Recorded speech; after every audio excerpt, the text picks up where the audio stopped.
네, 안녕하십니까. 안녕하세요. 서울원 마취통증의학과 신지연. 네, 서울 안 마취통증의학과 원장 우상호입니다. 오늘은 손에 발생하는 통증들에 대해서 알아보려고 하는데요. 아무래도 손은 이제 매일 많이 쓰는 부위이다 보니 이렇게 네. 작은 병변으로도 기능 저하가 생기기가 쉽고 삶의 질에 큰 영향을 미칠 수가 있습니다.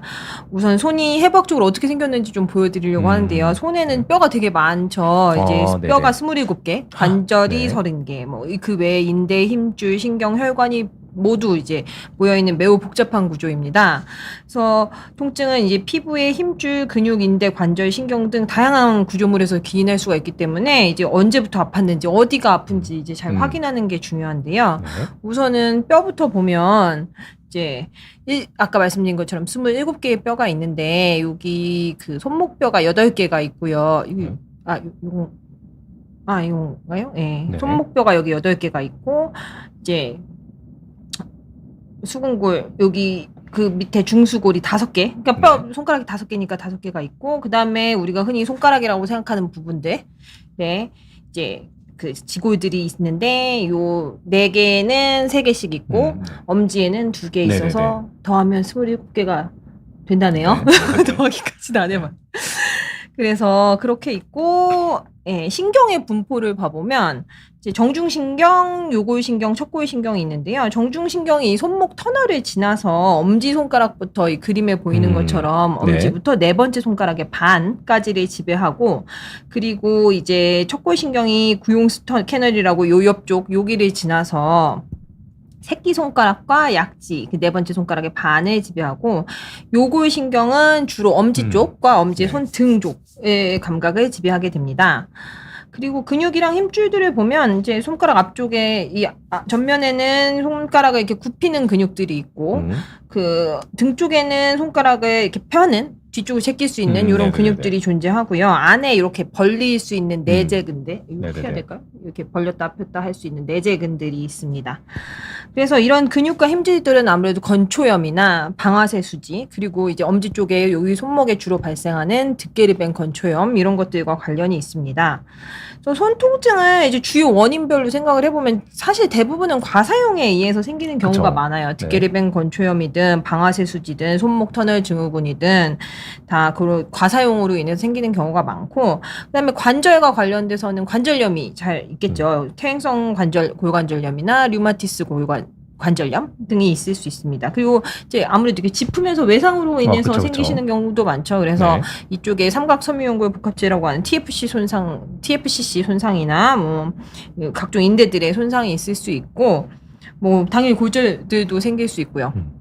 그래서 오늘은 그 중에서 특히 저희가 진료실에서 흔히 많이 보는 방아쇠 수지랑 손목 터널 증후군 그리고 관절염은 퇴행성 고관절염과 류마티스 관절염에 대해서 이제 간단히 알아보려고 합니다.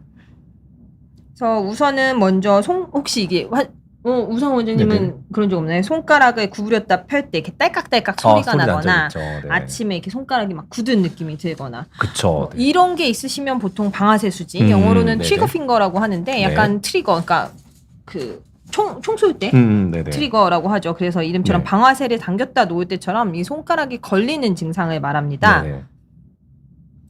그래서 그 손가락을 이제 증상으로는 보통 손가락을 이렇게 이쪽으로 봐야겠네요. 구부렸다 펼 때 이렇게 걸리는 느낌이 약간 얘가 걸려서 안 움직이는 딸깍딸깍 하는 느낌이 들고 아니면 얘가 심해지면 아예 이렇게 딱 걸려서 펴지지가 않아요. 맞아요. 내가 반대쪽 손으로 펴야지 펴지고 진짜 심하면 그것도 잘 안 되잖아요. 너무 아파가지고 보통 여기 누르면 아파하시고 그래서 이 손가락 안에는 이 손을 이렇게 움직일 수 있는 힘줄이 있고 여기 쭉 따라서 이게 각각 따로 있는 게 아니라 이렇게 쭉 힘줄이 있고 이걸 잡아주는 도르래 풀리라고 하는 조직이 있는데 걔가 여기서 이렇게 잡고 있다가 이렇게 이 풀리라는 풀리에 이제 풀리가 붓거나 이 그림처럼 부어서 걸리게 되면 이제 문제가 생깁니다.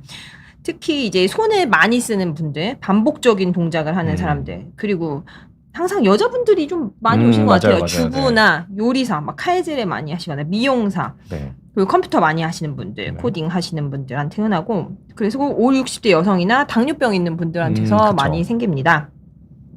이제 반복적인 사용으로 인해서 이 도르래가 이렇게 두꺼워진 부분이 있어서 이렇게 딸깍딸깍 걸리는 느낌이 들고 이제 움직이지 않고 그렇게 되는데요. 뭐 심하신 분 어떤 분들은 여기 만져지는 게 있는 것 같다고 말씀하시는 네네, 경우도 맞아요. 있어요. 이거는 이제 두꺼워지면서. 힘줄이 두꺼워진 부분이 이렇게 마르신 분들은 손에 살이 없으시면 이렇게 네. 그게 만져지거나 혹이 생긴 것처럼 막 만져지실 수 있습니다. 그래서 진단은 그냥 그렇게 어렵진 않아요. 그냥 딱 보면 네네. 알 수가 있죠. 그래서 손가락을 움직여보고 이렇게 만져보고 눌러보면 거의 진단할 수 있는데, 근데 또 저녁 때 오시면 아침엔 걸렸는데 네, 맞아요, 지금은 맞아요. 괜찮네요. 약간 네. 이러시는 경우도 있고, 병원에 오기 전엔 아침마다 좀 안 움직였는데 이렇게 움직여보면 진짜 딱딱딱딱 걸리는 경우들도 막 네. 있고, 괜찮아지는 경우도 있고요. 그래서 치료는 그럼 어떻게 할까요? 그래서 초기에 치료를 하시는 게 중요합니다. 이게 왜 너무 많이 두꺼워진 거는 아무리 약을 쓰고 그래도 그쵸. 좀 쭈그러들기가 쉽지 않으니까요. 많이 심해지기 전에 초기에 관리를 하시는 게 좋은데요. 우선은 제일 중요한 건 손에 안 쓰는 거죠. 덜 일단 무조건 쓰는 휴식이 거, 제일 휴식. 중요하죠. 네. 그리고 이제 사진에서 보시는 것 같은 손가락 보조기 같은 거를 밤에 착용을 해보실 수도 있고요. 그리고 주사 치료도 할 수 있는데요. 이제 보통은 염증을 줄이는 이제 국소마취제랑 스테로이드 주사를 놓게 됩니다. 이 초음파를 보면서 이 건 주변에 이 풀리 주변에다가 놓게 되는데, 그러면 정말 좀 드라마틱하게 환자분들이 맞아요. 그 자리에서 이제 정말 안 걸리고 좋네요라고 하시는 경우들이 많아요.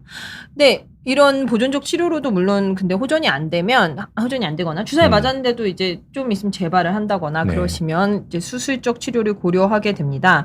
수술 자체는 그냥 국소마취하고 하기 때문에 네네. 뭐 그렇게 비교적 간단한 수술이죠. 뭐 당연히 쉬운 수술은 아니지만 환자분 입장에서 어쨌든 그쵸. 뭐 전신 마취하는 건 빨리 아니니까 끝나기도 하고. 네, 빨리 끝나고. 그래서 근데 환자분들이 아무래도 자주 물어보시는 것 중에 하나가 수술하면 막 손가락 못 쓰게 되는 거 아니에요? 이런 네네, 그쵸. 걱정을 하시는 경우도 있는데, 대부분은 수술하고 나면 오히려 이게 움직임이 더 좋아지고 통증도 호전이 됩니다. 그리고 오히려 방치하면 이 굳은 손가락이 아예 안 펴질 수도 있고, 수술을 한 다음에도 이 구축이 생겨서 맞아요. 얘가 끝에 이게 안 움직이는 경우가 생길 수도 있어요. 뭐 재발하는지도 당연히 궁금하실 텐데, 수술을 해도 같은 부위에 재발하는 경우도 있지만, 그건 뭐 그렇게 흔하진 않고, 오히려 네네. 그 옆에, 그쵸.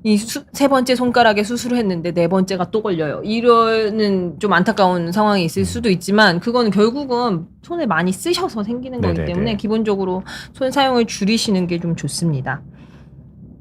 다음은 이제 손목 터널 증후군에 대해서 알아보려고 하는데요.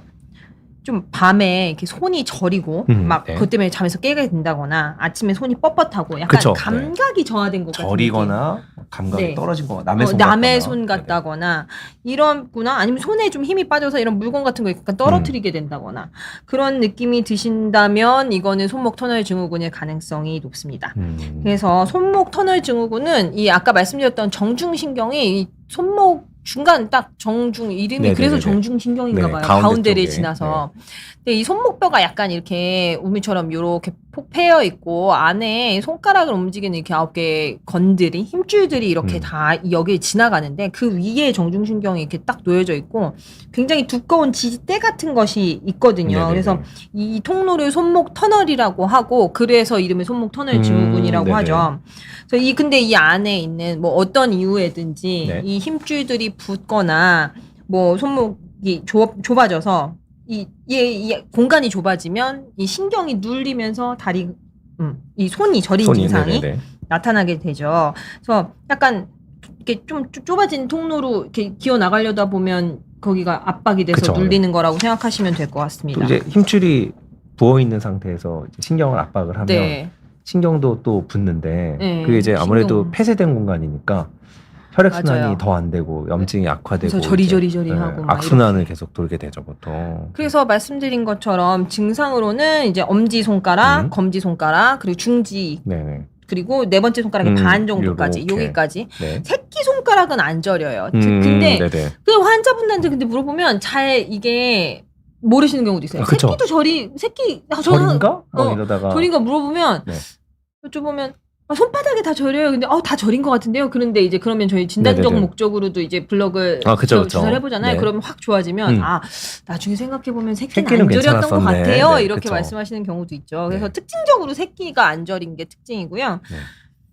그리고 밤에 막 저리고 막 깨는데 자다가 이렇게 손에 이렇게 막 털어주면 좀 괜찮아지기도 하고요.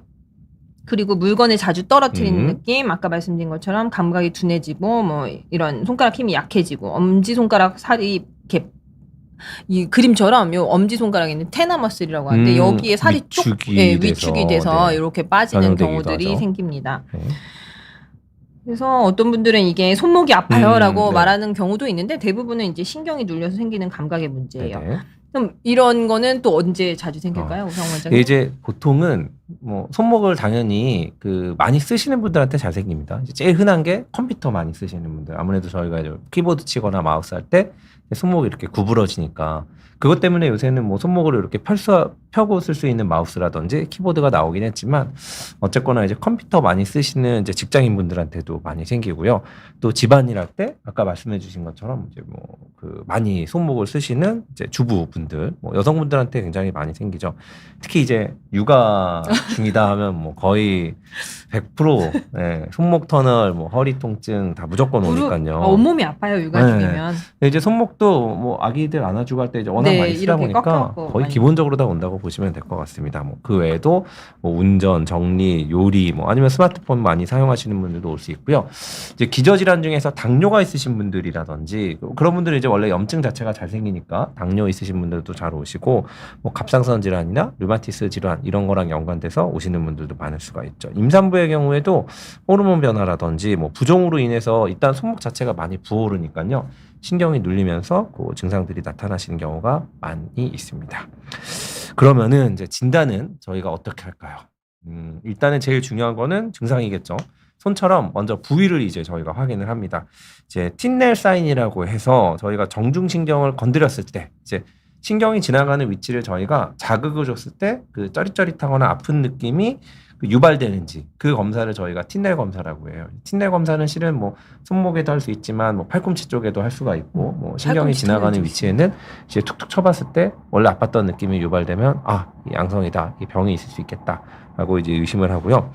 두 번째로는 이제 팔렌 테스트 많이 하죠. 뭐 팔렌도 하고 이제 리버스 팔렌도 하는데 이제 이렇게 꺾어서 넣거나 아니면은 이제 반대로 이제 이렇게 꺾은 상태로 저희가 뭐 15초, 20초, 30초 이렇게 지나면서 평소 아팠던 거랑 이제 똑같은 저릿저릿한 증상이 유발된다. 그러면은 저희가 진단을 할 수 있겠습니다.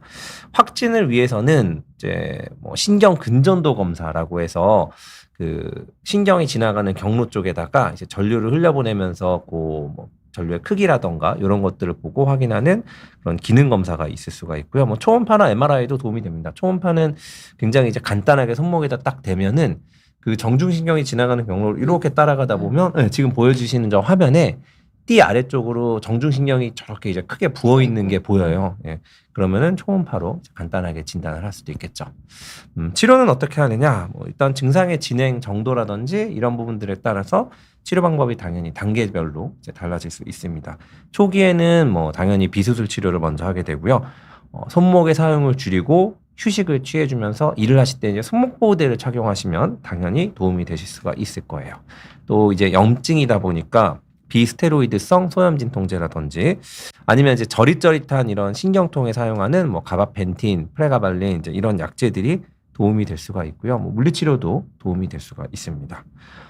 만약 이제 약물을 써도 잘 안 된다. 그럼 이제 저희가 주사를 주로 하게 되는데요. 주사는 이제 염증을 치료하기 위한 스테로이드 주사가 가장 이제 많이 사용이 되겠죠. 스테로이드를 터널 안쪽에다가 주사를 해서 초음파를 보면 이제 아까 말씀드린 대로 신경이 보이니까 그 위쪽에다가 약을 쏴주게 되면 염증이랑 붓기가 이제 빠지면서 빠르게 증상이 좋아질 수가 있습니다. 다만 이제 어떠한 치료를 하든지 당연히 재발 가능성은 있겠죠.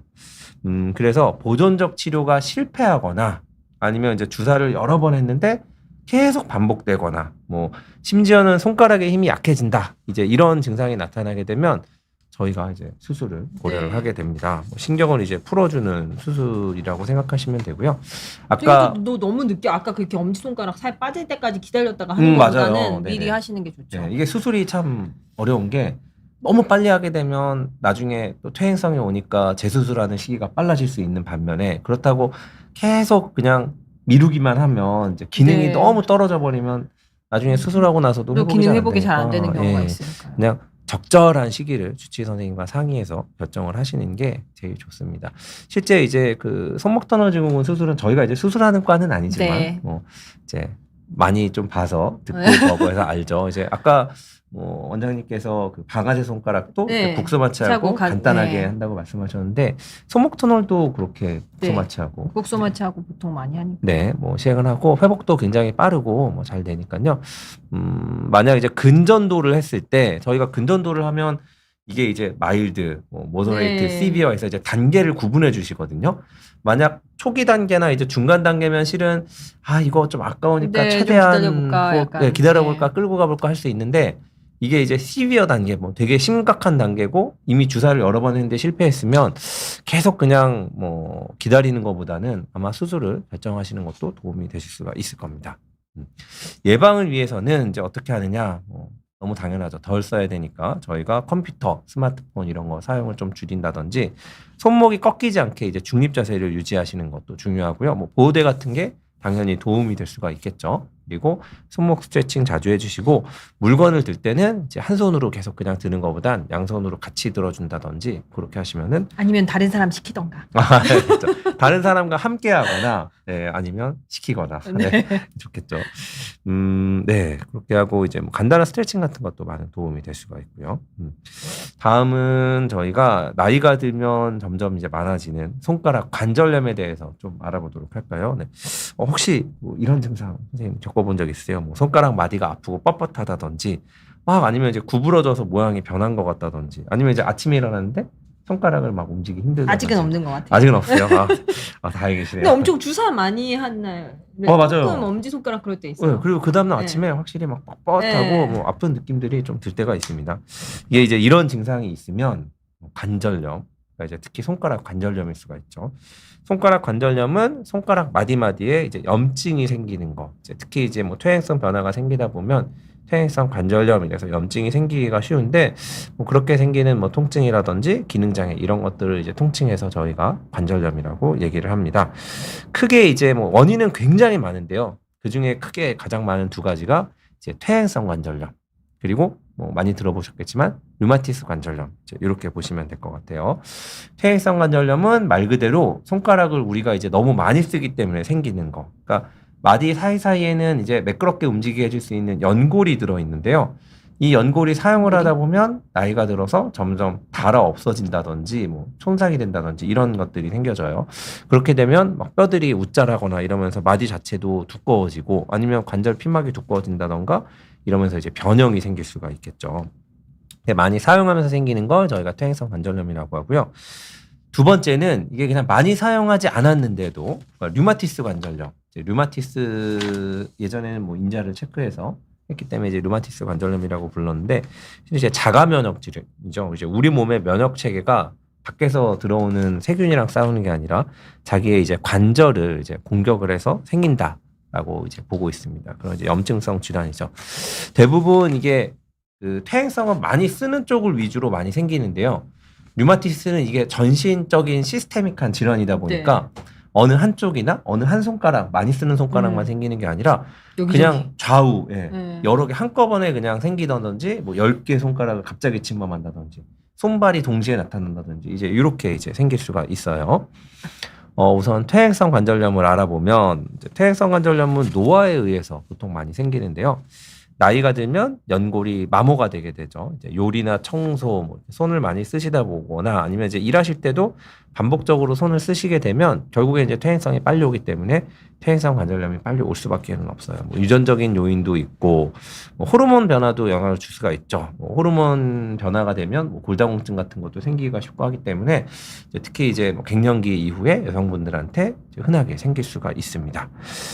반대로 류마티스 관절염은 아까 이제 언급드린 대로 자가 면역 질환이라서 우리 몸을 스스로 막 공격을 한다고 봐요. 그래서 관절을 공격하는 항체가 생기면서 뭐 연골이 파괴되는 거라고 생각하시면 되고요. 이것도 역시 뭐 유전적인 요인이라든지 이게 면역 기전이다 보니까 뭐 스트레스 뭐 이런 것들도 굉장히 영향을 받을 수가 있어요. 퇴행성 관절염은 특징이 이제 우리가 많이 쓰는 손 끝쪽 마디, 네네. 저렇게 이제 손 끝마디 힘이 많이 들어가는 그런 마디에 많이 생기고요. 뭐 중간 마디 아니면 이제 엄지 뿌리 부위에도 생길 수는 있습니다. 많이 사용하면 통증이 생기고 이제 쉬면 좋아지고요. 손에 이제 해버된 결절, 뭐 이런 결절이라고 부르는 뭐 굵게 이렇게 튀어나오는 혹들이 막 만들어질 수가 있고요. 관절의 움직임이 이제 아무래도 뼈가 뭐 불규칙하게 자라나거나 두꺼워지다 보니까 제한이 되고 뻣뻣해지는 경우가 많이 있습니다. 그에 비해서 이제 류마티스 관절염은 저희가 이제 예전에 조조광직이라고 많이 했죠. 아침에 주로 뻣뻣한 느낌들. 그게 이제 원래 자고 일어나면 내가 되게 한참 쉬다가 상쾌해야 되는데 자고 일어났는데 되게 뻣뻣하고 뭐 불편한 거예요. 그게 1시간 이상 지속되거나 아니면 이제 양쪽의 손가락 마디가 내가 많이 쓰지 않았는데도 똑같이 대칭적으로 붓고 아플 수가 있고요. 이게 이제 뼈에 염증이 생기기 때문에 손가락이 휘거나 막 갈고리 모양으로 이렇게 이제 보시다시피 변형이 되기도 합니다. 뭐 류마티스 관절염은 실은 그 꼭 손끝에만 생기는 건 아니기 때문에 뭐 손목 이외에도 손목이나 뭐 발목, 무릎에도 생길 수 있어요. 무릎에도 생길 수가 있죠. 류마티스 관절염은 이제 플레어드라고 해서 갑자기 팍 나빠지면은 세균성 관절염처럼 막 굉장히 고통스러워하시면서 오시는 경우들도 붓고 막 빨갛게 되고. 되게 무서운 게 그 관절액을 이렇게 저희가 보통 뽑아 보면 되게 투명하고 노란색 예쁜 색이 나와야 되는데 류마티스 플레어 같은 경우는 막 색깔이 염증이 심하다 보니까 세균성 관절염처럼 막 탁해요. 그럼 이제 무섭죠. 저희 빨리 수술하는 빨리 수술하시는 선생님들한테 일단 가봐서 그 관절액 분석도 하고 그래서 이게 뭐 감염이냐 아니면 그냥 염증이 심한 거냐 류마티스냐 이런 거 이제 통풍일 수도 있고 맞아요. 막 감별을 해야 되니까 그런 걸 이제 저희가 감별하기도 하죠. 진단은 어떻게 할까요? 우선 이제 언제부터 아팠는지 뭐 아니면 아픈 부위는 어디인지 병력을 청취하는 게 중요해요. 저희가 방금 전에 뭐 류마티스 관절염, 퇴행성 관절염 이런 특징들을 막 설명드린 이유가 실은 그게 저희가 진단을 하는 과정입니다. 환자분들이 아프다고 말씀하셨을 때 아침에 뻣뻣해요. 뭐 아니면 뭐 양손이 동시에 다 아프기 시작해요. 뭐 저는 퇴행성 관절염이 얼마나 뭐 나이가 많이 든 것도 아닌데 아직 젊은데 벌써 근데 젊은데도 여자들은 폐경 이후에 너무 집안일을 많이 해서 그쵸. 있더라고요, 다. 그렇죠. 이제 그런 것들을 저희가 종합을 해서 이제 하기 때문에 병력 청취가 일단 제일 중요하다고 보시면 되고요.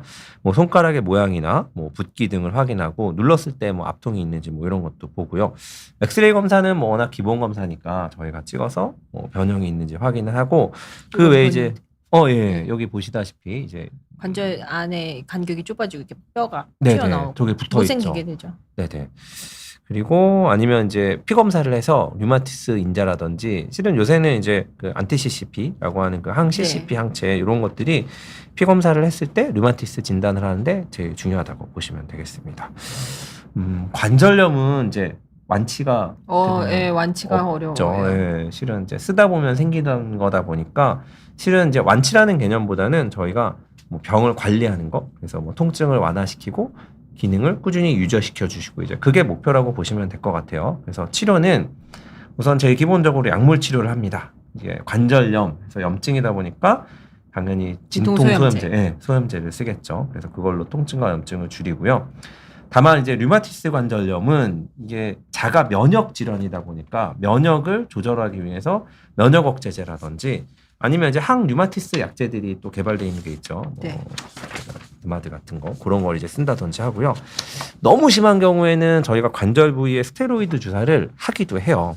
잘은 안 하지만. 잘은 안 하죠. 이게 스테로이드 자체가 관절이 그 마모되는 속도를 조금 가속화시킬 수도 있기 때문에 그리고 워낙에 조금해서 맞아요. 주사 놓는 것도 진짜 힘든데 그래도 환자분들이 뭐 너무 아파하시면 놓으면 또 드라마틱하게 좀 당분간은 좋아지기도 하니까요. 일단 뭐 저도 맨날 비유를 드리지만 일단 건물을 튼튼하게 재건축을 하는 게 제일 중요하긴 한데 일단 불이 너무 크게 나면 불부터 끄고 가야 되니까 염증이 너무 심하면 좋은 비유네요. 일단은 뭐 염증을 없애고 봐야 돼요. 이거 막 그것 때문에 막 잠도 못 자고 막 아무것도 못 하고 막 이러니까요. 그럴 때는 이제 어쩔 수 없이 스테로이드를 쓰기도 하고요. 다만 이제 너무 자주 쓰다 보면 자주 쓰면 안 돼요. 특히 뭐 어깨나 이런 큰 관절은 몰라도 손가락 같이 작은 관절은 저희가 손가락도 근데 인공관절이 있기는 있더라고요. 있어요. 저 사진도 찾았는데 여기다 저희 환자 중에 하신 분 있어요. 그러세요? 하셨더라고요. 저희 한 50대. 50대인데요. 그러니까 이제 너무 아주 심해서 대중화돼 아프시니까. 있지는 아는 것 같아요. 예, 그러다 하긴 보니 하더라고요. 그러다 보니까 실은 스테로이드도 좀 조심해서 쓰죠. 네네. 그 대비책 스테로이드 쓰다가 나빠졌을 때 저희가 대비책이 별로 없다 네. 보니까요. 그리고 물리치료도 당연히 도움을 줄 수가 있습니다. 뭐 저희가 만성적인 통증에는 이제 온찜질이라든지 특히 이제 파라핀 치료 등을 해볼 수가 있고요. 파라핀은 뭐 치료기를 뭐 인터넷에서 많이 구입을 또 하실 수가 네네 있더라고요. 맞아요. 쿠팡에서 제가 본 거 8만 원에도 봤어요. 네. 그래서 저는 만약 병원에서 사용해 보시고 괜찮으시면 뭐 한번 네. 구입해 보시는 것도 좋다. 다만 근데 관리가 어려워요. 맞아요. 저 집에 있었거든요. 전에 저 있으셨어요? 임신했을 때 네네네. 저희 어머님이 예, 좀 예. 손이 안 좋으셔서 루마티스 관절염이 약간 있으셔 집에 있던 네네네. 거예요. 근데 제가 임신했을 때 너무 손이 붓고 예, 예, 아파가지고 예. 했는데 그걸 계속 녹여야 되고 막 맞아요. 먼지 그게 들어가고 힘들죠. 막 뚜껑 관리가 닫아놔도 어렵죠. 관리가 어렵더라고요. 네, 그래서 힘들긴 그냥 하죠. 네, 그래서 그래도 그냥 병원에 갔어요. 네. 출근해 갔어요. 그렇죠. 출근해서 그냥 네. 병원 가서 하시면 되니까. 네. 그리고 이제 드물지만 저희가 뭐 이런 물리치료나 파라핀을 해도 정말 심하신 분들은 관절 유합술이라고 해서 이제 아예 그냥 네. 관절을 붙여버리는 거죠. 고정시켜버리는 네, 그런 그럼 유합술. 아프진 않으니까 맞아요. 이게 구부러지진 않아도 쓰진 못하지만 아픈 것보다 네. 낫다. 이제 그렇게 유합술을 하기도 하고요. 아니면 이제 인공관절을 하기도 하고요. 그래도 어쨌거나 이제 다른 질환들처럼 결국은 그 끝이 없는 상황이다 보니까 대부분 이제 생활 속에서 관리를 잘 하시는 게 제일 네. 중요할 것 같아요. 그래서 너무 무리하게 손 많이 쓰시는 거 좀 줄이고 뭐 필요하면 온찜질 같은 관리도 잘 해주시고 운동도 많이 하시고 스트레칭도 자주 해주시고. 네. 여기 스트레칭 네, 동작들이 스트레칭. 많이 있네요. 지금 한번 해볼까요? 해볼까요? 어떻게 하는 건가요? 이렇게 젖히는 스트레칭도 있고. 주먹쥐기. 그리고 뭐 공 같은 거, 고무공 같은 거 쥐는 것도 있고. 네네. 온찜질 좀 어렵게 생각하지 마시고 그냥 물수건 같은 거 맞아요. 전자레인지에 돌려갖고 한번 이렇게 네. 하면 그냥 쉽게 할 수 있거든요. 좋습니다. 그리고 저는 막 환자분들한테 꼭 3대장 식기세척기, 네네. 로봇 청소기. 또 나머지 건조기. 잠깐 대장. 건조기. 건조기요. 그거 우선 손이 아프신 분들은 진짜. 그냥 오면 네. 별로 해드릴 게 없잖아요. 네네. 그러면 어머니 우선은 그 3개가 집에 있는지 확인을 네네. 해보고 그리고 그 식기세척기 쓰시기 전에 꼭 식기세척기를 약간 헹굼 용도로만 쓰시는 분들이 있어요. 여기서 이미 설거지 다 네네네네. 해놓고 거기다 다 넣는 거야. 근데 그게 네네. 저희 엄마도 그렇게 하시긴 하는데 그게 편한지는 모르겠지만 어쨌든 그렇게 하면 이게 좀 손을 많이 쓰게 되니까. 그쵸, 그리고 네. 예쁜 그릇이 무겁거든요. 그래요? 네. 그 예쁜 도자기 그릇들은 무겁잖아요. 예, 예. 그리고 뭐 이렇게 주물 냄비 이런 거 쓰시는 분들 그냥 다 바꾸라고 네네네네. 그래요. 우선은 가벼운 코레 걸로? 가벼운 네네. 거 무조건 가벼운 거. 그리고 저희 심지어 진짜 심하다는 분들 그냥 일회용 그릇 쓰시라고. 지구에게는 진짜. 좀 미안하지만 후대에는 미안하지만 지금 우선 내 그쵸. 손이 아프니까. 네. 근데 보통 보면 네. 되게 이렇게 부지런하고 그쵸, 맞아요. 약간 깔끔하신 분들이 많아요. 많이 그냥 딱 쓰시면 보면. 네. 실은 아파질 수밖에 없습니다. 막 자동차 화장실 청소 빡빡빡빡 하고 맞아요. 행주 예. 빡빡빡 하고 이런 거. 자동차도 이제 많이 타면 빨리 네, 망가지는 그러니까요. 것처럼 그렇긴 하죠. 저처럼 이제 게으른 사람들은 별로 손이 안 나. 무슨 뭐 파라핀도 아까 하셨다면서요. 아니 그건 임신했을 때. 네. 오늘 좀 질문을 그새 많이 네네. 해주셨는데 당근 그래서- 주스님, 네, 안녕하세요. 키보드를 칠 때도 통증이 있으시고요. 무게가 있는 뭔가를 들 때도 손바닥이나 손바닥과 연결된 손가락 마디 부분에 통증이 오면서 삔거 같은 얼얼한 느낌이 든다고 하세요. 힘이 빠지거나 이런 건 없는데 통증 때문에 뭔가를 이제 아파서 붙잡고 유지하기가 힘들다고 하시네요. 소염제를 일주일간 먹었는데 차도가 없었고 근전도 검사는 정상으로 나왔다고 하시네요. 근데 여기서 궁금한 게 이 근전도 검사를 뭐 얼마 만에 하셨는지도 저희가 좀 궁금한 게 실은 근전도 검사라는 거는 이제 아프고 나서 시간이 좀 되게 오래 지나야지 검사를 했을 때 결과가 나오거든요. 보통은 뭐 최소 4주 이상 정도? 그래야 이제 신경에 변성이 생기거나 이런 것들을 체크가 가능한데 만약 아픈 지 얼마 안 됐는데 검사를 하셨으면 정상으로 나오시죠. 네, 정상으로 나오실 수도 있어요. 네. 그래도 말씀하시는 내용은 뭐 힘줄염 내지는 근데 건초염이나 이런 네네네. 거에 가까울 것 드시긴 같은데요. 하죠. 네. 네. 손 목 부위인지 손바닥과 연결된 마디 손바닥과 부분. 손만 마디 한 이 정도가 그럼- 아닐까요? 근데 손바닥과 연결된 마디 부분의 통증이요. 그러면은 방아쇠 손가락일 방아쇠 수도 손가락일 있겠네요. 수도 네. 있을 것 같아요. 아까 저희 뭐 그래요. 신원장님이 말씀해 주셨던 요런 이제 방아쇠 손가락 부위들을 꾹꾹 눌러 보셨을 때 막 여기는 좀 네, 유난히 엄청 아픈 것 같다. 옆에 다른 곳과 비교해 보면 쉽거든요. 네, 풀리가 여러 개가 있는데 그 중에 여기 이제 뭐 A1 풀리라고 딱 요 위치가 굉장히 아프거든요. 그래서 그런 위치들이 아프시면은 방아쇠일 가능성이 있기는 있습니다. 그러면 실은 소염제로 치료가 안 되시면은 뭐 스테로이드 주사나 이런 것도 한번 네. 고려해 보실만 할 것 같아요. 네네. 딱 한 부위면 그나마 좀 낫고 이렇게 막 전체적으로 그쵸. 다 그러지 않고 딱 네네. 한 부위가 그러시면 그냥 오히려 주사 치료를 하면 확 좋아지실 수도 있거든요. 맞아요. 네. 네. 그다음 박정은님. 엄지 검지 사이가 마비가 오는 느낌입니다. 새벽에 자면서도 부딪힌 적도 없는데 갑자기 엄청 부었고 살짝만 돼도 통증이 어마무시해서 아침에도 이러면 병원에 가려고 했는데 괜찮아져서 안 갔습니다. 뽕도 안 들었고요. 보통 저는 이렇게 막 엄청 붓고 막 엄청 어마무시한 통증 그러면 보통 석회성 건염이 많더라고요 환자분들. 그쵸? 네, 근데 맞아요. 막 실제로도 빨갛게 부어 있고 막 조금만 건드려도 아프고 막. 네. 근데 또 괜찮아지셨다는 걸 보면 또 아닐 수도 있고요. 보통은 안 괜찮으니까요. 일시적으로 생기신 걸 수도 네, 있고. 그리고 잠깐 그냥 일시적으로 그냥 잠깐 그러고 네네. 괜찮아지셨으면 사실 크게 신경 쓰지 않으셔도 될 것 같은데 이게 얼마나 지속된 건지 이런 거가 없어서 잘 모르겠네요. 하루 아프다가 좋아진 건지 아니면 뭐 지금도 계속 그게 건지. 지속되는 건지 밤마다 지속되는 네네. 건지에 따라서 조금 얘기가 다를 것 실은 같아요. 뭐 흔하진 않지만 뭐 저런 경우에 이제 뭐 벌레 그러네요. 경우도 있을 수 있어요. 네. 벌레가 물러서 뭐 부었다든지 그래서 뭐 잠깐 생겼다가 좋아졌다라고 하면 뭐 실은 그런 일시적인 거의 가능성이 크니까 글쎄요. 그건 이제 진짜 주치 선생님 본 주치 선생님 아니면 좀 아시기 힘들 것 같은데요. 만약에 계속 반복적으로 보시면 병원에 가서 보시는 게 낫죠. 예, 이 엄지랑 검지 사이는 실은 이게 세나머슬이나 이런 근육들밖에 없는 위치이기 때문에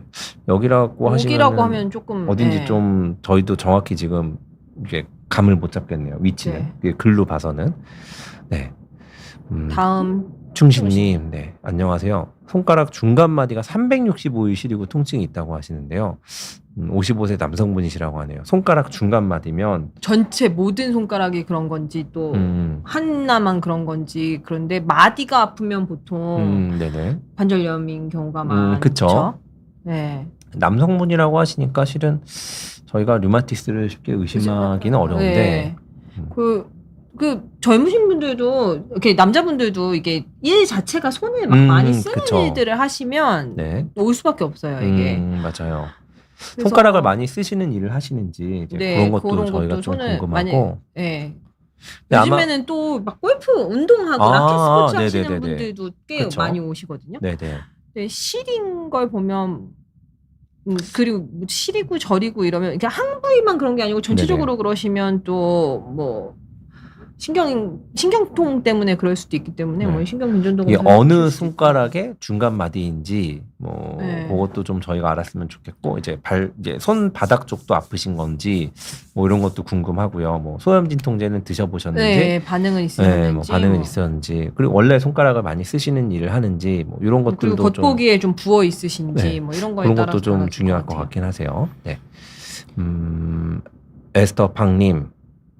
안녕하세요. 우측 검지 손가락 지문 쪽 어느 부분만 누르면 통증이 심하지만 안 누르면 되게 그냥 살고 있으시대요. 여기 어느 부분을 지문 부분을 누르면 되게 아프시다고 하네요. 어릴 적 연피심이 박힌 것일까 상상의 나래만 펼쳐보다가 어떻게 확인하면 좋을지 어쭙습니다. 그러게요. 지문 쪽 특정 부위가 아프시다고요? 혹시 병원에 가보셨을까요? 병원에 가서 실은 이제 뭔가 이물질이 있거나 뭐 그러면 염증 반응이 안 생길 수가 없기는 한데 그래도 정말 궁금하시면 병원에 가서 뭐 엑스레이를 찍어보고 한 초음파 검사 정도까지 하시는 거는 실제 뭐 비용이 그렇게 비싸진 않으니까 만약 그 정도 검사는 해보셔도 좀 좋지 않을까. 그리고 이게 기저질환 같은 게 있으신 분들도 있어요. 진짜 되게 드물지만 저희가 손가락 뭐 엑스레이 찍었을 때 원래 좀 손가락에 이제 뭐 변형이 있으신 분들이 가끔 있습니다. 뭐 기저질환이 있거나 뼈 자체에 뭐 변형이 생겨 있거나 그래서 그런 것들은 아니신지 한번 또 뭐 찌릿한 통증이다 그러면 말초 신경 끝 말단이 약간 신경종 같은 게 생겨서 뭐 그럴 수도 있을 것 같기도 해요. 실은 뭐 검사를 해보는 건 병원에 가셔서 내가 이제 심각한 질환이 뭐 없다라는 거를 확인하기 위한 것도 있거든요. 실은 이제 그런 질환이 없다라는 걸 한 번 정도 확인하셨으면 뭐 선생님 말씀하신 대로 말초신경 쪽 병일 수도 있고 뭐 힘줄이나 이제 이런 부위에 생기는 병일 수도 있으니까 다만 이제 크게 걱정은 안 하시고 네, 안 누르면 되면 저는 네. 그냥 안 누르고 살 것 같기도 한데. 네. 네. 그래서 뭐 어떤 이제 뭐 검사를 해보시고 치료가 필요하시다고 하면 뭐 일단 어차피 치료는 소염진 통제나 이런 걸로 시작을 네. 하니까 한번 해보시면 좋으실 것 같습니다. 네. 해피님 왼손 검지 손톱에서 두 번째 마디가 접을 때 아프고 바깥쪽을 누르면 아프시다고 하는데요. 두 번째 검지 손톱에서 두 번째면 여기일까요? 네, 거기인 여기일 것 것 같아요. 같아요. 네. 여기가 접을 때 문근이 아프고 바깥쪽을 누르면 아프다고? 관절염일 것 같은데요. 그쵸. 관절에 네. 약간 염증이 생겼을 가능성이 높아서 네. 진통소염제 한번 드셔보시고 아니면 이제 바르는 파스나 뭐 그런 거 해보시는 것도 좋을 것 같습니다. 그리고도 통증이 계속 지속되신다면 좀 쉬고 그랬는데도 지속되시면 맞아요. 병원에 방문하셔서 이제 검사나 뭐 진료를 받아보시는 게 좋을 것 같고요. 네. 나이키님, 제가 골프를 치는데 너무 힘을 세게 잘못 주고 쳐서 손바닥을 바닥에 미는 행위나 주먹을 세게 쥐고 새끼 약지 사이에 손등 부분을 누르면 통증이 있어요. 시간이 지나면 좀 괜찮아질까요? 그냥 손바닥을 바닥에 미는 행위나 요렇게 이제 미는 행위나 아니면 주먹을 세게 해주고 새끼와 약지 사이 손등 부위 요런 데를 이제 누르면 아프시다고요. 그 여기를 누르면 아프시다는 것 같아요. 여기. 네. 그냥 너무 골프 치고 진짜 아까도 방금 전에도 말씀드렸지만 그쵸, 이거 라켓 선생님이 말씀하신 운동들 골프채를 너무 꽉 잡고 하신다거나 그런 그립을 좀 확인해 보시는 게 좋을 것 같고 우선은 골프를 치실 때만 아픈 걸까요? 아마 이제 골프를 좀 많이 치시는데 그러다 보니까 자꾸 힘을 너무 세게 주고 쳐서 그렇다는 평상시에도 이제 손바닥을 바닥에 밀면 좀 아프신 것 같으세요. 그러니까 약간 우선은 하는 방법을 좀 바꿔보시고 쉬는 게 제일 좋죠. 시간 지나면 좀 괜찮아지실 가능성이 높습니다. 근데 뭐 많이 계속 통증이 지속되면 이것도 진통소염제 같은 거 드셔보시는 게 일단은 좋죠. 뭐 골프를 치실 때 그립이나 이런 부분들이 뭐 좀 내가 지금 제대로 하고 있는 건지 그런 걸 한번 뭐 코치님한테 그 점검을 받아서 지금 자세가 잘못돼 있으면 아플 수도 있으니까 그 점검을 한번 받아보시는 것도 좋고 만약에 이제 그래도 아프다고 하시면 그때 예전에 골프 저희가 한 적이 있는데 그때 선생님께서 그 신원장님께서도 골프 하시면서 피팅에 대해서 이제 말씀을 해주신 적이 있었거든요. 그래서 피팅 같은 거를 한번 해보셔도 도움이 될 수가 있고. 제가 그런 얘기를 했었나요? 선생님이 그때 피팅에 대해서 제가 강조를 해주셨죠. 골프에 대해서는 아무것도 모르는데 그때 그냥 공부해서 했나 봐요. 그래서 이제 뭐 그런 걸 해도 계속 힘드시면 실은 뭐 약간 좀 라운딩을 좀 줄이신다든지 그렇게 하시는 수밖에 없긴 하실 거예요. 그게 되게 중요하다고 하더라고요. 체가의 무게랑 뭐 길이랑 뭐 이런 것들. 그렇죠. 그게 또 나한테 잘 맞아야 되니까. 그리고 실은 이제 힘줄이나 인대나 이런 부위들 근골격계 문제 같은 경우는 시간이 지나면 뭐 많이 쓰시지만 않는다고 하면 괜찮아지시는 경우가 많죠. 희망을 가지고 즐거운 운동 생활 하시기 바랍니다. 체리 블라썸님, 왼쪽 새끼손가락 관절이 통증과 붓기가 있어서 소염 진통제 복용 후에 아직도 살짝 통증이 남아있는데 병원에서 원인이 석회라고 하네요. 치료 방법이 있을까요?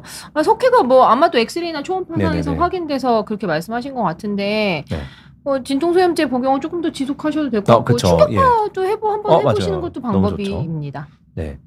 저도 그 석회성 힘줄염이 손가락에 한번 있어봤어요. 작년에. 어디예요? 손가락에 여기 이쪽 손가락에 그때 저희 그 애들 수환이랑 지한이가 지한이가 특히 이제 막 포켓몬 게임에 이제 너무 좋아해서 저도 막 빠져갖고 그래서 이 손가락으로 핸드폰 이거 해서 핸드폰을 계속 하다 보니까 갑자기 어느 날 손가락이 막 너무 아프기 시작하면서 이제 이만큼 부어오르기 시작한 거예요.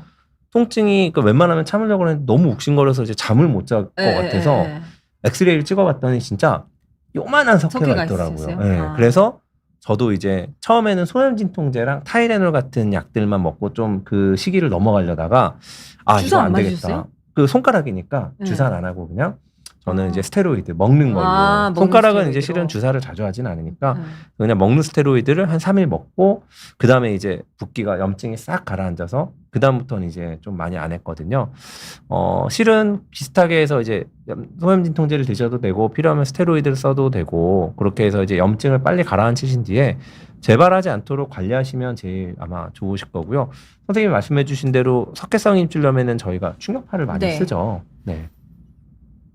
네, 석회성 힘줄염 맨 초기에는 저는 그쵸. 전혀 권유하지 않아요. 네, 너무 아프니까 너무 아파가지고 못하고 잔여통이 좀 남아있을 네, 때는 조금 이게 약간 잔잔하게 남아있을 때 하면 조금 도움이 네. 되죠. 네, 그럴 때는 아마 충격파도 도움이 되실 수가 있을 거예요. 대신 충격파가 이제 비급여다 보니까 뭐 실비 이런 거 잘 따져 하시는 게 낫죠. 네, 그런 거 비용적인 게 또 중요하니까요. 맞아요. 코스트가 뭐 중요한 네, 거니까 그쵸, 잘 항상. 고민해 보시고 하면 네, 좋을 것 코스트 같아요. 이펙티브니스. 네.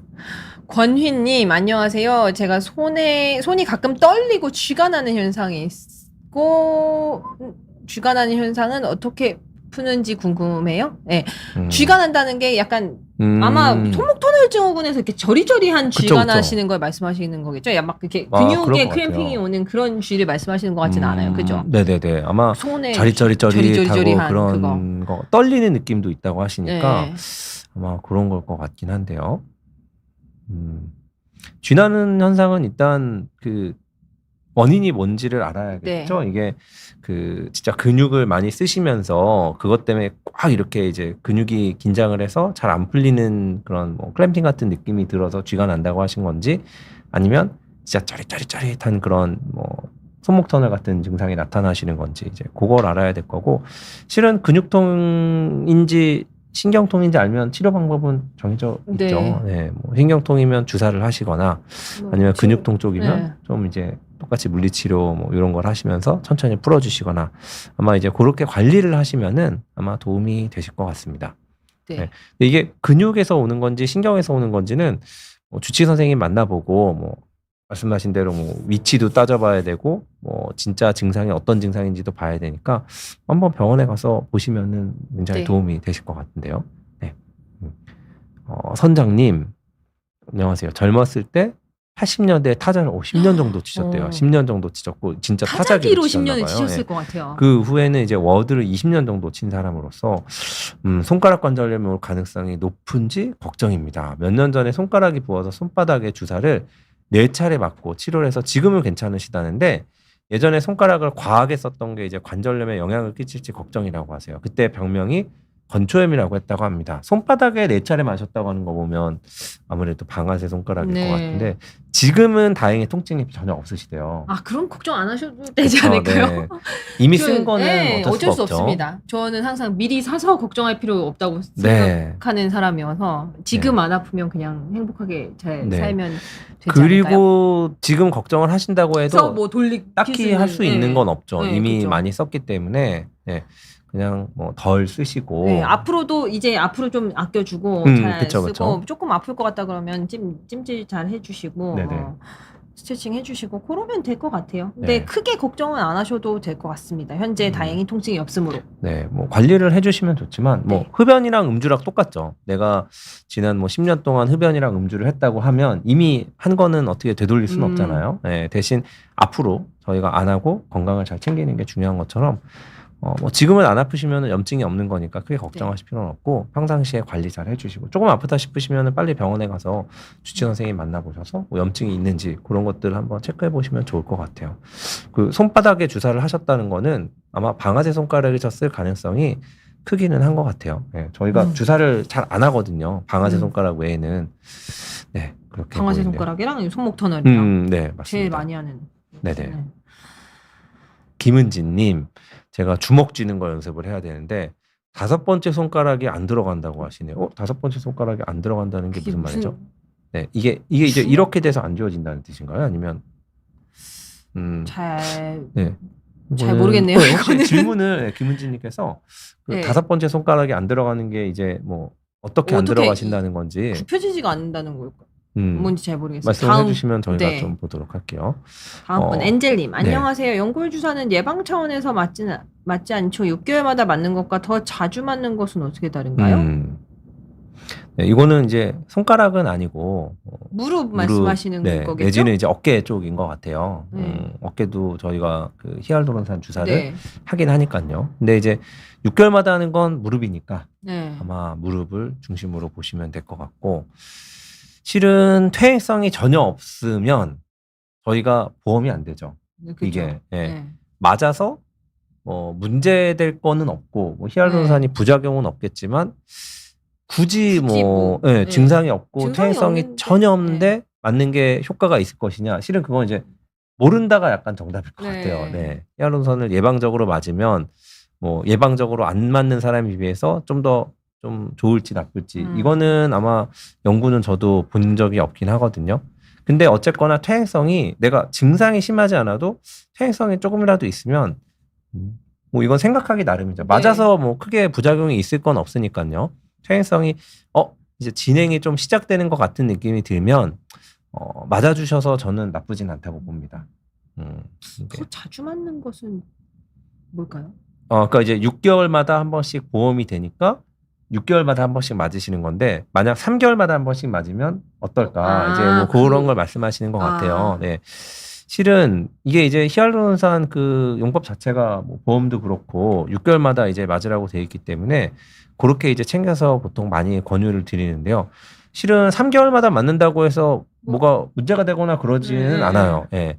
대신 보험이 안 돼. 네, 뭐 보험이 안 되는 것도 있고, 효과 면에서 봤을 때 저희가 이제 모든 치료들이 다 똑같지만 횟수가 많아지면 효과는 이렇게 이제 점점 떨어지거든요. 뭐 쭉 이렇게 떨어지는 데 비해서 뭔가 문제가 생길 확률은 치료 횟수가 늘어날수록 급격히 늘어나기 때문에, 그래서 이제 뭐 다른 치료를 좀 믹스해 가면서 하거나 아니면 이제 정해진 거를 지켜서 하시는 게 이제 제일 좋기는 하시죠. 저는 뭐 사실 증상이 없으면 굳이라고 말씀드리거든요. 네네. 그러실 수도 있어요.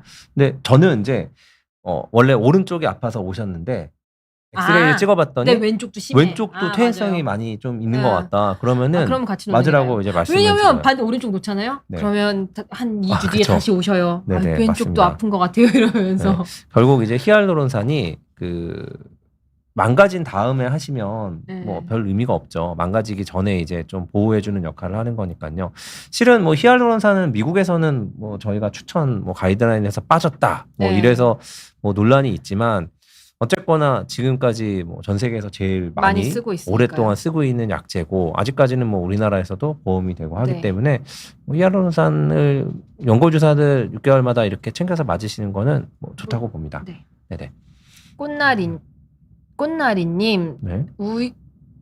우연히 가운데 손가락 두 번째 마디가 아프면서 살짝 굽는 느낌인데 그냥 참고 있는데 그냥 낫지 않을까요? 병원 가면 마디에 주사를 준다고 해서 겁이 나서 그냥 참고 있습니다.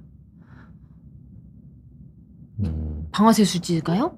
두 번째 약간 살짝 굽는 느낌으로 그냥 이렇게 약간 굽어지는 느낌이 드신다는 걸까요?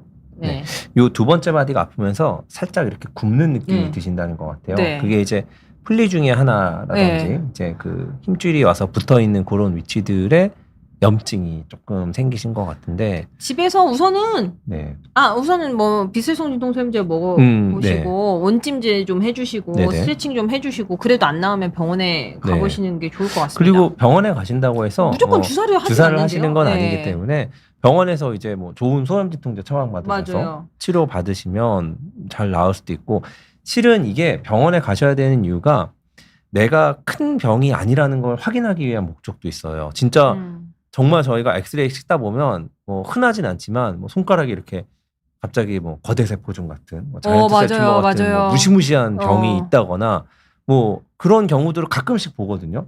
그거를 이제 괜히 뭐 괜찮겠지 하고 그런 거보다는, 우리나라가 정말 좋은 게 엑스레이 검사 비용도 실은 싸잖아요. 뭐 10,000원 나온다고 해도 본인 부담금은 뭐 3,000원, 4,000원밖에 안 되니까, 실은 내가 3,000~4,000원 내고 엑스레이 찍어보면 내가 진짜 지금 당장 수술해야 되는 큰 병은 아니구나 라고 막 알고만이 계셔도 마음이 크게 놓이니까. 지금 같은 경우도 꽃나리 님도 이거 애매한데 불안한데 하실 거에는 가서 저희가 주사를 만약 안 맞고 싶다라고 하시면 안 끌고 해드립니다. 가서 놓을 수 네. 있어요. 저희가 그래서 맞아요. 주사 놓을까봐 걱정이 돼서 병원에 안 가실 필요는 없으세요. 네. 뭐 선생님께 저는 주사는 맞고 싶지 않습니다 하면 당연히 저희가 주사 대신 또 좋은 약들을 드리니까요. 네, 한번 꼭 가서 확인을 해보시면 좋을 것 같습니다. 네. 엔젤님, 그리고 석회는 왜 생기나요? 그렇죠. 58세 여성이신데 지금 석회가 없다면 앞으로도 안 생길까요? 석회는 엑스레이에서 나오나 봐요. 네. 석회가 왜 생기는지 아무도 모릅니다. 그렇죠. 네. 네네. 왜 생기는지 아무도 모르고요. 왜 없어지는지도 아무도 모르고. 어쨌든 염증의 부산물이라는 얘기도 있고. 네네. 근데 또 석회 자체가 염증을 일으키기도 하고요. 그래서 앞으로 맞아요. 근데 또 석회가 잘 생기는 체질이 있으신 분들도 있어요. 사실. 맞아요. 네네. 그런 여기저기 막 다 석회가 많이 생기는 분들도 있는데 또 석회가 있다고 해서 모두가 아픈 것도 아니거든요. 맞습니다. 네네.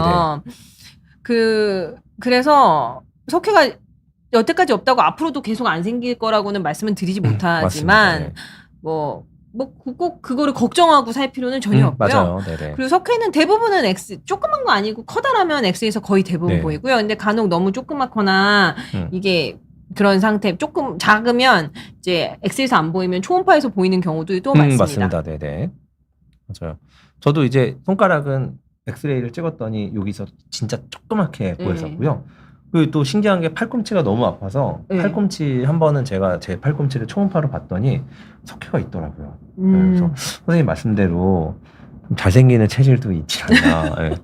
석회성 힘줄염의 특징이 굉장히 아픕니다. 뭐 갑자기 확 아파지는 경우가 많아서 갑자기 통증이 너무 심할 때 의사가 명의가 될 수 있는 질환 중에 하나인 것 같아요. 석회성 와서 그쵸, 진짜 그쵸. 막 울면서 오셨는데 주사 한 방 먹고 막 걸어서 나가면 되게 맞아요. 다음에 되게 좋아하세요. 그러면 저도 기분 좋고 환자분도 기분 좋고. 석회성 힘줄염이 그런 경우가 있죠.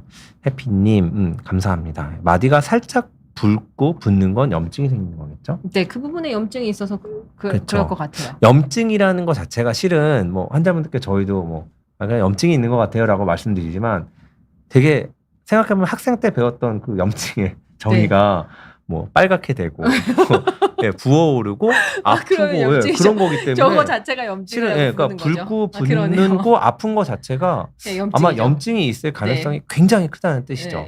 그래서 이제 아마 대신 이제 염증이 왜 생겼는지를 알아야 되니까 저희가 그냥 뭐 많이 쓰다 생긴 퇴행성 관절염, 퇴행성 염증이면 실은 문제될 건 없어요. 그냥 덜 쓰시면 되니까.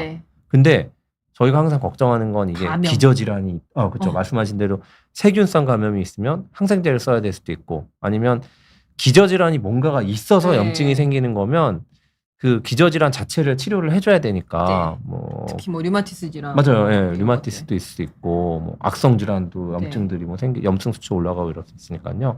원인이 뭔지 알기 위해서 병원에 가보시는 건 나쁘지 않다. 뭐 항상 말씀드리지만 우리나라는 너무 좋잖아요. 뭐 전문의 선생님들이 그냥 문 밖에만 나가면 다 진료를 볼 수 있고 뭐 바로 내가 원하면 가서 진료비도 뭐 그렇게 많이 비싸지도 않고 하기 때문에 꼭 가서 이제 전문의 선생님 보시고 한번 진료 보시면은 도움이 되십니다. 염증의 원인이 뭔지 알 수 있는 좋죠. 또 대학병원 교수님들도 다 은퇴하고도 이렇게 나와서 하시는 분들도 많기 때문에 꼭 대학에만 가야지 좋은 진료를 받는 건 아니거든요. 저희 이제 뭐 지도 주시던 저희 사부님들, 스승님들도 개원가에서 많이 계시고 소형과 선생님들도 요즘 교수님들은 요즘 나이가 65세가 정년인데 교수님들 사실 65세 환자분들도 보면 되게 젊으시잖아요. 맞아요. 미래 놓을 때가 아니니까 뭐 잘 찾아서 가시면 좋은 치료를 받으실 수 있습니다. 오늘 또 봐주셔서 감사합니다. 너무 감사드리고 저희가 그럼 다음 달에 다시 뵙도록 하겠습니다. 안녕히 감사합니다. 계세요.